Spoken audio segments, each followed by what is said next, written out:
பேர் டேனியா, நான் ஆவடிபுரத்துலேருந்து பேசுகிறேன். இந்த மாதிரி நான் முகச்சிறு நோயால் ரொம்ப பாதிக்கப்பட்டேன். ஸ்டாலின் ஆகிட்ட கோரி வச்சேன். அவர் என் ஃபேஸ் சரி பண்ணி கொடுத்தாரு. நான் வீடு கேட்டேன். ஸ்டாலின் ஆகிட்ட வீடும் எனக்கு கட்டி கொடுத்தாரு. ரொம்ப மகிழ்ச்சியாக இருக்குது. இன்னைக்கு நான் இது முதலமைச்சர் ஆகிட்ட சாவி வாங்கினேன். ரொம்ப சந்தோஷமாக இருக்குது எனக்கு. என்ன சொன்னாரு? நல்லா படிக்க சொன்னார். என்ன படிக்கிறீங்க? 6th ஸ்டாண்டர்ட் படிக்கிறேன். டாக்டர். என் பேர் சௌபாக்கியா. நாங்கள் ஆவடி வீராபுரத்துலேருந்து வந்து பேசுகிறோம். என் குழந்தை முகச்சிதவி நோயால் ஒரு 3 வருஷத்துக்கு முன்னாடி நாங்கள் பாதிக்கப்பட்டிருந்தோம். நாங்கள் ஸ்டாலின் ஐயா பார்வைக்கு தெரிய வந்தோன்னே எங்களுக்கு ஸ்டாலின் ஐயா என் குழந்தைக்கு தேவையான எல்லா மருத்துவ உதவியும் செஞ்சாங்க. என் குழந்தை இதுவரை 3 சர்ஜரி பண்ணியிருக்கு. எல்லாமே எங்கள் ஸ்டாலின் ஐயானால மட்டும் தான் நாங்கள் பண்ணியிருக்கோம். ஏன்னா எங்களுக்கு அந்த அளவுக்கு வசதி வாய்ப்பு இல்லை. நாங்கள் ஸ்டாலின் ஐயாண்ட என் குழந்தைய சரி பண்ணி கொடுங்க அப்படின்னு சொல்லி நான் கேட்டிருந்தேன்.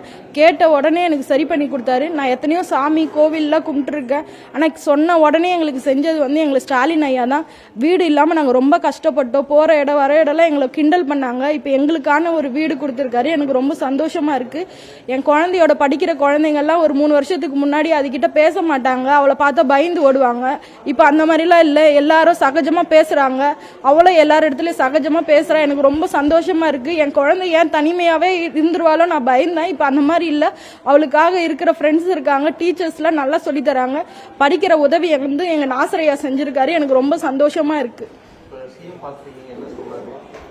நான் அவர்கிட்ட ஃபர்ஸ்ட் பேசவே இல்லை. நான் உண்மையிலே அழுதேன். எனக்கு ஏன்னா நிறைய இடத்துல என்னை புறக்கணிச்சாங்க. நீங்கள் போங்க, வீடு இல்லை, அதெல்லாம் சொல்லி என்னை ரொம்ப கஷ்டப்படுத்தினாங்க. நான் அவர்கிட்ட உண்மையில நான் மனசு விட்டு பேசினேன். எனக்கு நன்றி ஐயான்னு மட்டும் தான் நான் சொன்னேன். ஏன்னா எனக்கு வீடு கொடுத்துருக்காரு. ஏன்னா வீடுன்றது எல்லாருக்கும் ஒரு பெரிய கனவு. என் கனவு இன்னைக்கு நிறைவேறி இருக்கு. நான் ஸ்டாலின் ஐயாவுக்கு ரொம்ப ரொம்ப நன்றி தெரிவிச்சுக்கிறேன் இந்த இடத்துல.